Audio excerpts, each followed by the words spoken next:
If you don't stop calling, then I can't let go. When you're drunk and saying that you need me close, please don't keep me haunted by your ghost. When you leave me, all I hear is your echo.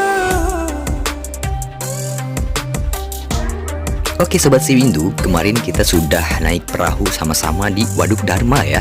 Hari ini Mimin mau ngajak Sobat Siwindu untuk mendengarkan arahan dari manajer Waduk Dharma. Ya, siapa sih? Penasaran ya? Jangan kemana-mana, pantengin terus channel Siwindu Media dan tonton sampai habis. Semoga video ini bermanfaat. Sekarang saya ditemani sama Ibu Vivi Handayani, betul Bu. Saya nyebutnya apa nih, Ibu atau Teteh atau apa? Bisa, bebas. Biar lebih akrab Teteh aja lah. Iya, bangga. Teteh Vivi. Baik, Teh, ini Teteh kan di sini sebagai manajernya di Objek Wisata Waduk Dharma nih. Nah, ini saya pengen tahu Waduk Dharma ini operasionalnya tuh tiap hari atau ada liburnya atau gimana tuh? Ya, jadi saya ini dulu ya. Saya di sini adalah Jaswita. Jaswita itu adalah BUMD Provinsi Jawa Barat. BUMD Provinsi Jawa Barat ini ditugasi oleh Provinsi Jawa Barat untuk mengelola Waduk Dharma. Karena ini kan sebagai aset dari Provinsi Jawa Barat dulu. Kami di sini tuh dari bulan April sampai sekarang ini sekitar 3 bulanan. Gitu. Ada beberapa yang kita rubah. Pertama itu adalah jam operasional. Jam operasional kita itu untuk weekday kemarin itu di jam 9. Jam 9. Tapi sekarang kita rubah menjadi jam 8. Dan untuk tutup itu sama, yaitu jam 4 sore. Tapi untuk hari libur dan weekend itu kita buka dari jam 8 sampai jam 5. Jam 5. Gitu. Tanggal merah gitu atau hari besar tetap buka? Tetap buka. Jam 8 sampai jam 5 sore. Oke. Terus untuk tiketnya sendiri berapa itu Teh? Kalau tiketnya masih sama, yaitu di 15.000 untuk dewasa, dan biasanya kalau untuk anak kecil itu kita hitungnya setengah harga. Ada maksudnya ada free anak kecil misalkan dari usia berapa? Biasanya kita hitung di atas 5 tahun. Di atas 5 tahun. Berarti di bawah itu free. Iya. Kalau misalkan untuk termasuk include parkir mobil, motor atau?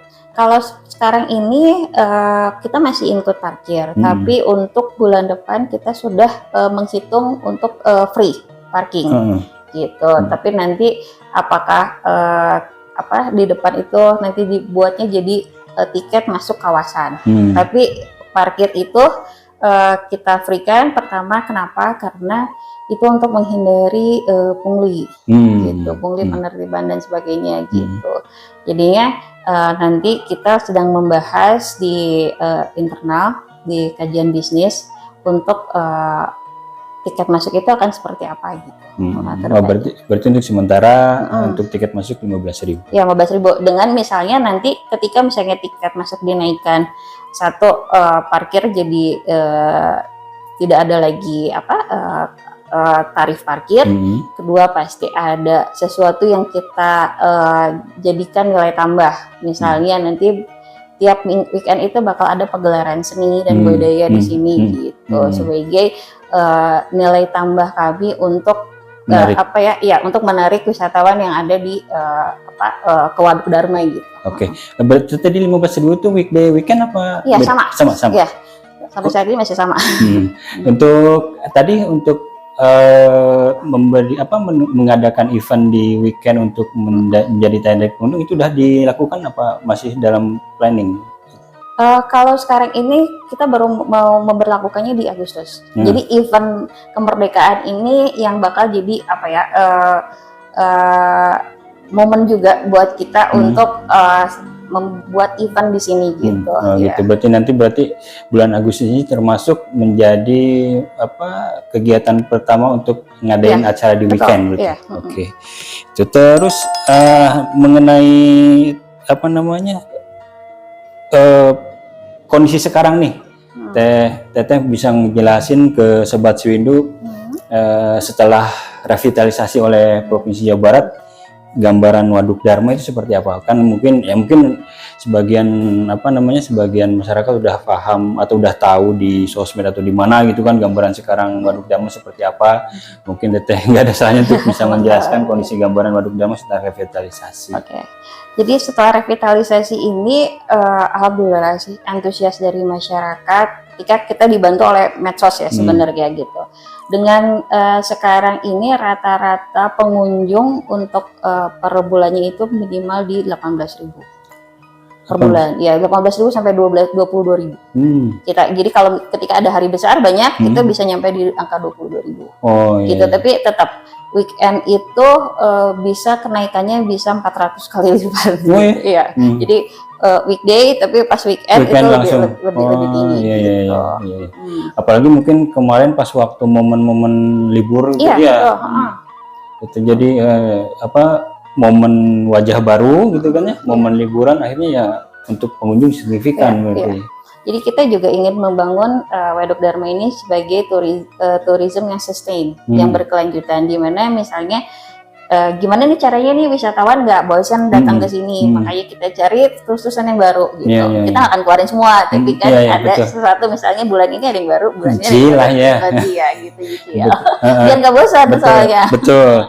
Baik. Nah, untuk fasilitas apa nih yang baru nih? Dari mana? Dari revitalisasi? Iya. Ya itu yang gazebo itu baru gitu. Terus di sini juga ada wahana anak gitu.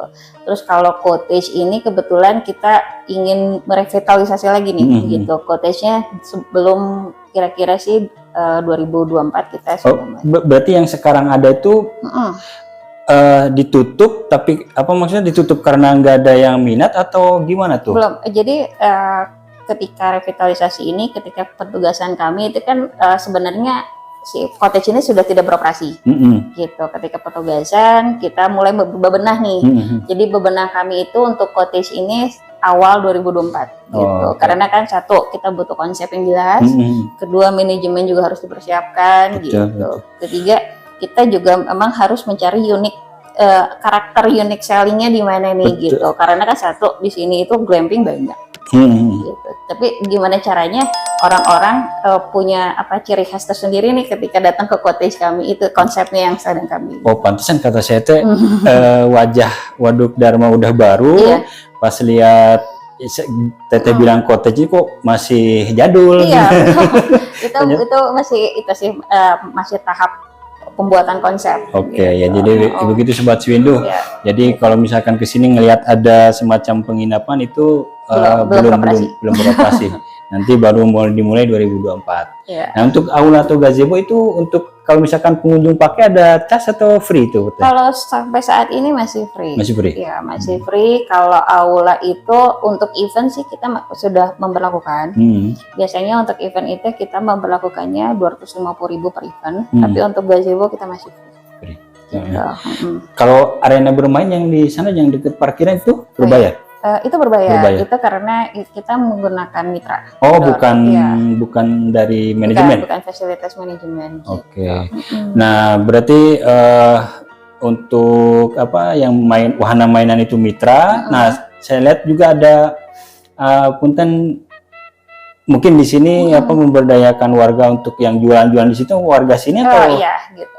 Jadi pertama kali itu sebenarnya ini tugas kita. Pertama kali kita masuk ke sini yaitu visi kita itu untuk pemberdayaan masyarakat.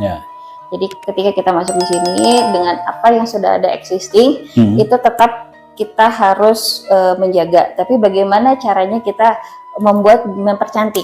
Itu nanti kedepannya ini bulan ini itu saya ingin merelokasi sebenarnya. Jadi PKL ini itu adalah warga sini.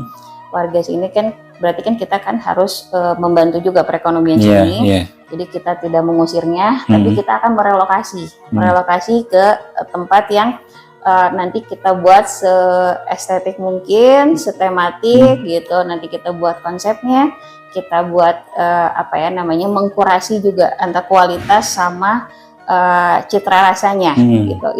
Itu sedang kita tempuh untuk kurasi makanan sama penjualannya nggak boleh sama.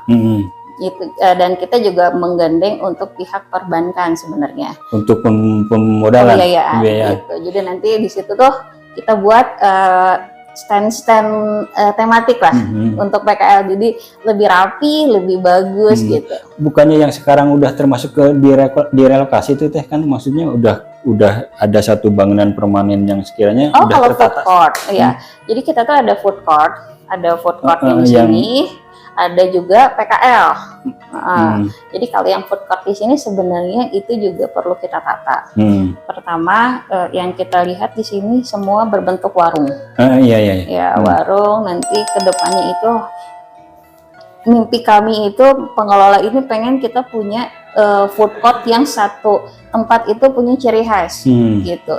Itu sedang kita sosialisasikan karena pertama itu perlu waktu gitu untuk masyarakat di sini adaptasi dengan pengelola itu perlu waktu gitu. Jadi kita pelan-pelan sosialisasi bagaimana caranya membuat mereka lebih paham tentang bisnis gitu. Kalau di sini mungkin akan bisa lihat sendiri semua warung sama, jualan yang sama gitu kan. Persaingan juga nggak ada, jadi rata-rata pengunjung itu datang ke satu warung ya udah mereka stay di situ karena semuanya seperti warung segala ada. Tapi kan ketika misalnya lihatlah ke Bandung atau kemana itu ada food court, saya pengennya itu semua orang yang datang wisatawan itu bisa keliling mencicipi semuanya gitu. Nah itu sih mimpi kami, semoga sih terrealisasikan di bulan ini. Kalaupun ini pokoknya di akhir 2023 ini sudah terrealisasi gitu. Oke. Nah nanti untuk untuk ya kita katakan untuk pemberdayaan UMKM lah ya. Itu nanti hanya sebatas untuk warga di sini atau bisa open ke luar wilayah sini? Untuk saat ini karena ini ya kita harus membina dulu nih orang-orang yang ada di masyarakat sini. Tapi kedepannya gitu ketika event sudah berjalan kita juga ingin membuka semua gitu. Bukan hanya warga sini, ada 8 desa penyokong juga yang bakal kita rangkul dan setelah itu juga kita juga ingin Waduk Dharma ini mensejahterakan tidak hanya desa yang penyokong tapi untuk Kuningan semuanya global, gitu. Gitu. Tapi kan ada tahap-tahapannya gitu. Tahapan pertama mungkin kita di desa-desa yang kita lalui dulu yang lebih dekat, nanti lebih luas lagi, nanti lebih luas lagi gitu. Oke. Nah untuk sekarang ini yang sekarang itu dikenakan tarif nggak tuh teh yang jualan yang sekarang belum semuanya belum ya. Jadi ini sih PR kami karena kan kami juga datang ini tidak ingin mengganggu hal-hal yang sudah terbiasa, tapi kita datang ini untuk membina gitu. Jadi perlakuannya pelan-pelan, tapi nantinya kita ajak mereka untuk berbisnis nih, gitu. Nah itu sih. Jadi mungkin Jaswita di sini PR-nya itu satu, kita tidak akan pure semuanya bisnis, gitu. Tapi bagaimana caranya masyarakat ini bisa dibina, bisa meningkatkan taraf perekonomian mereka, gitu, dan bisa mensejahterakan semuanya gitu. Jadi ya intinya di sini ada satu tujuan dari Jaswita. Jadi kan kalau umumnya yang awalnya misalkan pedagang di sini kan mungkin sifatnya ya usaha konvensional gitu kan ya. Kalau mungkin yang saya gambar tuh mungkin dari sini nanti akan bagaimana ada pembelajaran misalkan digital marketing atau segala macam yang menjadi lebih melek melek teknologi. Jadi ketika misalnya nanti kita kasih konsep gitu, konsep bisnisnya akan seperti ini, nanti juga kita bakal mengundang influencer kayak yang influencer kuliner ya. Jadi nanti kita buat ini menjadi perekonomian juga, jadi perekonomian mereka juga akan meningkat gitu. Ketika misalnya pertama yang belum dipahami itu nilai tambah gitu, value. Ketika misalnya mereka menjual warung gitu, itu hanya segitu. Tapi ketika kita menjual diferensiasi produk dengan kemasan yang baik, dengan kualitas produk yang baik, itu nilai tambahnya bisa lebih besar dan peningkatan pendapatan mereka juga bisa lebih besar. Iya, baik. Ya itulah Sobat Sewindu, penjelasan banyak dari Teh Vivi ini. Nah, sekarang terakhir nih Teh, apa harapan Teteh dengan wajah Waduk Dharma sekarang? Ya. Terus ya buat apa sobat Ciwindu di mana aja berada lah. Ya, apa enggak? Jadi harapan saya ini ya sebenarnya untuk Waduk Dharma ini saya ingin menjadi satu. Waduk Dharma ini sebagai penyokong perekonomian destinasi pariwisata untuk Kuningan gitu. Jadi destinasi wisata pertama ini untuk Kuningan itu ya Waduk Dharma. Oke. Kedua ini ya selain Kuningan bisa Nusantara, bisa nasional gitu. Dan kedepannya itu kita ingin ini ketika BIJB nanti beroperasi dengan baik, ada mancanegara ini sebagai destinasi wisata internasional gitu, dengan mengedepankan green destination gitu. Gitu sih. Ya, berarti ya apa target pencapaiannya udah jauh lah berarti kan ya. Betul emang karena bentar lagi BIJB akan difungsikan, berarti memang kemungkinan ada arus wisatawan itu bisa jadi ada tambahan itu ya. Oke, baik Sobat Ciwindu, terima kasih Teteh atas semua informasinya. Begitu Sobat Ciwindu, obrolan saya dengan manajemen dari Objek Wisata Waduk Dharma. Mudah-mudahan ini bisa menjadi referensi untuk Sobat Ciwindu bisa berkunjung ke Waduk Dharma. Sekian dari saya. Wassalamualaikum warahmatullahi wabarakatuh. Warahmatullahi wabarakatuh.